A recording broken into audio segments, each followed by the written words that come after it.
Hi everybody, welcome to Right to the Top. I'm Adam. In today's video, I'm going to assess an essay. Now this is a little bit of a special situation. I'm going to show you the difference between an IELTS score and a TOEFL score. And I'm going to show you a full essay. Now, a little bit of background information is necessary.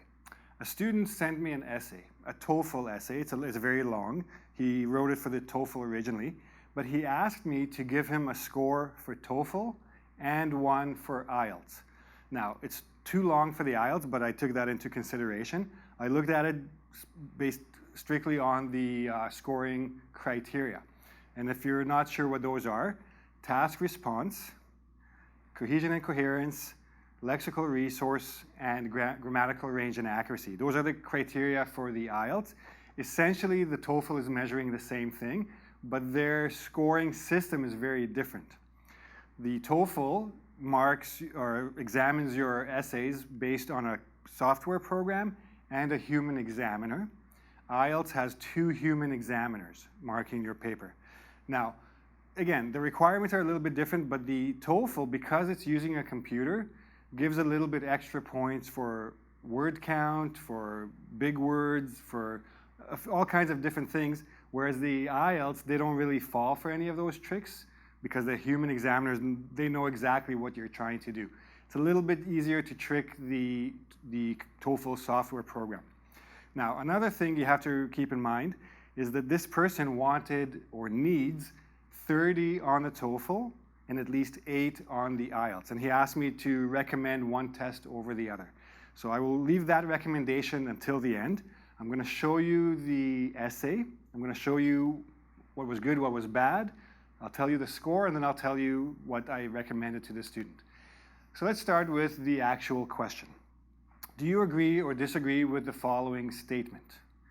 Playing computer games is a waste of time. Children should not be allowed to play them. First of all, there's already a bit of a problem here with the way this question was presented. You actually have 2 statements here. Playing computer games is a waste of time. Again, that's more of an opinion. Children should not be allowed to play them. This is a very direct statement of something that should be done or should not be done. Realistically, the question is asking you to agree or disagree with the second statement, okay? Keep that in mind, it's very important. Because it's a waste of time, they shouldn't be allowed to play them. So the first one, legitimate statement, you have to talk about it, but you have to focus on the second one. Okay, here's the essay the person sent me. Now, again, don't worry, don't even try to read it here. I'm just showing it to you. It's very long. It's 456 words. You can see it on my website much more clearly. You can take your time with it, read through it carefully. Try to read it and think what score you're going to get. And then if you want, you can come back and watch the video, or just stay with me and watch, and I'll explain. So very long, and 456. Even for the TOEFL, this is pretty long. I wonder if this person was able to write this essay in 30 minutes. That's a lot to ask for. 400 is usually a pretty good number for TOEFL.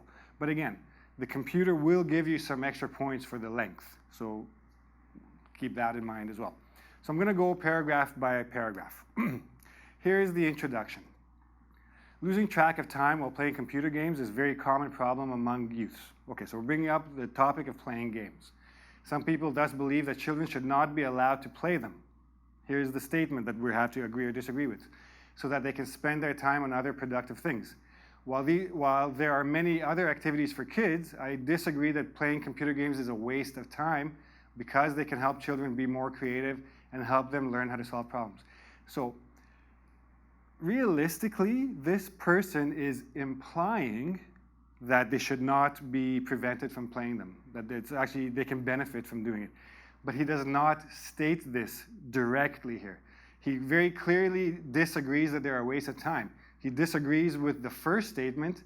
He sort of makes an implication about the second one. Always go directly and answer the question, say, I disagree that they should be prevented, or that they should be allowed to play them. Okay, that's one thing to keep in mind. More or less, this person is a very good writer, very good grammar, very good vocab, very good control, but there are some things here and there that need to be fixed. Not too bad, nothing that really affects the meaning in the introduction so far. Here's the fixes. Here it is clean. I reduced it by 8 words so far. Okay? Again, while there are many other activities for kids, try to avoid redundancies. This will cost you on cohesion and coherence and help them learn. Okay, so a couple of things to take out, nothing too serious here. Here's the first body paragraph. Now, this person goes on to talk about what the benefits are of video games. Computer games can help increase children's creativity. Oh, sorry, let me go back 1 second. Because they can help children be more creative and learn how to solve problems. So this person mentioned 2 reasons computer games are good. Now, being creative and learning how to solve problems, these are 2 separate things. Okay, so keep that in mind. Computer game can help increase children's creativity. It is beneficial then for them to be spending a reasonable amount of time on them. So technically repeating what's in the introduction so far. In other words, kids can use many different computer games to learn and see things from different perspectives. In other words, you're not actually saying what you said before. You're saying something completely different. Now you're starting to get into the details. Not the best transition here. My own life experience is compelling evidence of this. So seeing things from different perspectives, not necessarily creativity yet. And right away goes into a personal experience. I grew up playing many different types of games, including what types. The problems I encountered were diverse, trying to do this, trying to do that. So in doing so, I was able to see problems from different perspectives, so a little bit of repeating, and talking about problems and learning how to solve problems. He mentioned creativity first, he mentioned problem solving second, so already a little bit misleading. Okay, so I had to think through difficult questions and come up with possible solutions in classes such as math or physics. So a very long explanation of example, personal example. Good ideas, explains how he learned problem solving, didn't say much about creativity yet. Thus, to assume that playing computer games is a waste of time is incorrect. Again, a little bit repeating. To suggest that children should not be allowed to play them is not looking at the benefits games can have for children.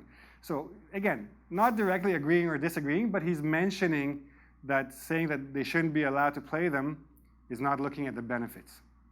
So again, implying that they should be allowed to play them. Don't imply. State directly that children should be allowed to play them if that's what you believe. Here are all the changes I made. Now, some of the things it was just a matter of like my own life experience, I moved it a little bit further down. You want to explain a little bit more about what you're talking about. All the red are things that I took out because they're basically irrelevant. You already mentioned them in your introduction. You're just repeating. Now, when your word count is very high because you're just repeating things, we call that word filler. The human examiners see this. So realistically, what you're doing is you're just adding words without actually adding any new ideas. That's one thing. A couple of little different things in terms of grammar and vocab, but mostly the grammar and vocab are very good, so he's getting points for that. So denying children the ability to play them is not looking at the benefits. All I'm doing is just shrinking things a little bit. I got rid of, in this paragraph alone, I got rid of 38 somewhat useless words, right? So you have to be a little bit careful about that. Here's the clean, edited version of this paragraph. Now, here's where we started getting into some problems. Indeed, by playing computer games, so indeed means, yes, that's right, what I said before is correct, and I'm going to say it again. Why say it again? I understood you the first time, I agreed with you, good points, let's move on. Children can learn to solve many types of problems.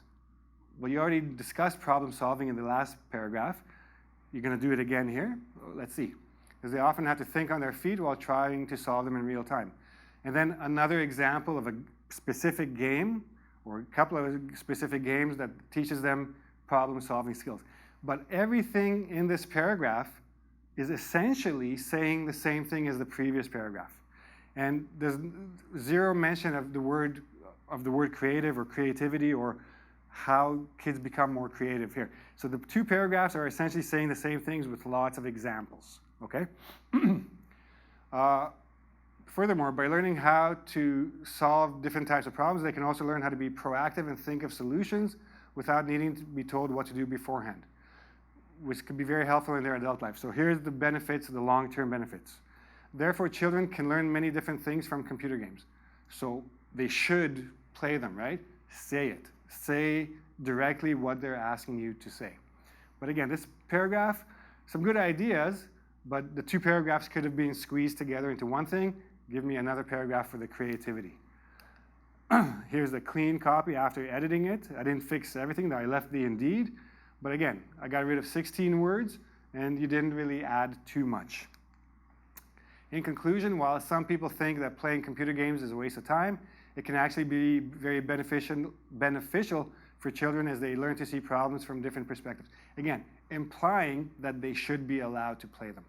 Very clear implication, I understand it very directly, but the graders want you to answer the question directly. Do you agree or disagree that children should not be allowed to play computer games? No, I disagree. I think that children should be able to play computer games. It is not a waste of time because they have lots to benefit from doing so. I went from 456 to 381. That's a big drop in word count, okay? Now, I gave the IELTS score for this essay a 7 and a TOEFL 27. They're about equivalent in terms of conversion. You'll get a bit more for the TOEFL for the word count, okay? Now, the reason some of you might be surprised that it's so low. You think it should be higher because this person does write very well. But grammar, vocab scores, high. Task, response, you're losing a lot of points.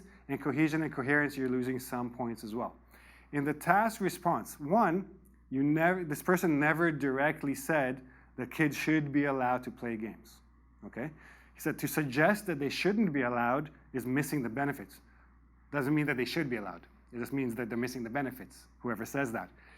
I believe that kids should be allowed. Say it. Either in the introduction or the conclusion or somewhere, say it. So you're going to lose some points for that. 2, body paragraph 1 and body paragraph 2 essentially discuss the same idea, problem solving. Nothing about creativity, and just lots and lots and lots of examples. Examples are good. Make sure you have more ideas and quick examples to support those ideas, not the other way around. Don't give me lots of examples for one idea. Give me 2 or 3 ideas with 1 or 2 examples to support them and make them brief. Now, I rewrote this essay for this person to show this person how he or she could get the higher score. I'm not going to say he or she because I don't want to give it away. Again, you don't have to read it here. You could go to my website and see it there. I put it all there. I put the original, the edited, and the rewrite. And you'll notice in the first body paragraph, because he mentioned creative first and problem-solving skills second, I took some of his ideas, I squeezed them all into the second paragraph about problem solving, and I talked about creativity. That there's different types of games that ask for different skills, that they're like high-quality graphics and other artistic features. So all of this is feeding the child's creativity. I disagree and argue that video games can actually help children be more proactive and to develop their problem skills. Okay, and then children, in the conclusion, I left his introduction more or less the same. Children should be encouraged to play these games. Not only should they, do I disagree about not being allowed, I think they should be encouraged to play these games very directly, and that's why this score will get higher. Now, the question we're coming back to, the person asked me, should I take the TOEFL or should I take the IELTS based on the writing section because he needs this score. He needs an 8 in IELTS, he needs a 30 in TOEFL. 30 in TOEFL gives you almost no room to make mistakes. 8 in IELTS gives you some room for errors, okay? Again, he got a 7 here, but he can easily, this person writes very well. He can easily get an 8 on the IELTS. All he has to do is answer the question directly and make sure he has 2 clear ideas and maybe tone down the examples a little bit. Another thing to keep in mind, IELTS gives you 40 minutes. TOEFL gives you 30 minutes. 40 minutes gives you a little bit extra time to plan out your essay, write it, and go back and correct whatever little things you can find along the way. And IELTS requires fewer words. IELTS 300 is a good essay. TOEFL 400 is a good essay. So you have to write more, which means more opportunities for mistakes. But the key is perfection and not perfection. Getting a 30 on IELTS on TOEFL is very, very difficult. Getting an 8 on IELTS is a little bit less difficult, and so I recommended the IELTS exam for this person. And I'm sure that the other sections, listening, speaking, reading, will probably be easier for this person as well. He has a very good control of English. So keep that in mind when you're deciding which test to take. The writing section is a big difference maker, okay? How it's scored, what they expect, the timing, etc. Okay? Now, if you want to ask more about this essay or ask about differences between TOEFL and IELTS, please do so in the YouTube comment section. If you like the video, give me a like. Don't forget to subscribe to my channel and come back next time for more useful tips. Oh, one last note. I am working on a mini course about how to score the IELTS exam and an ebook to go along with it. I'll give you more details as they become available, or look for a link up here when that happens. Okay? See you next time. Bye-bye.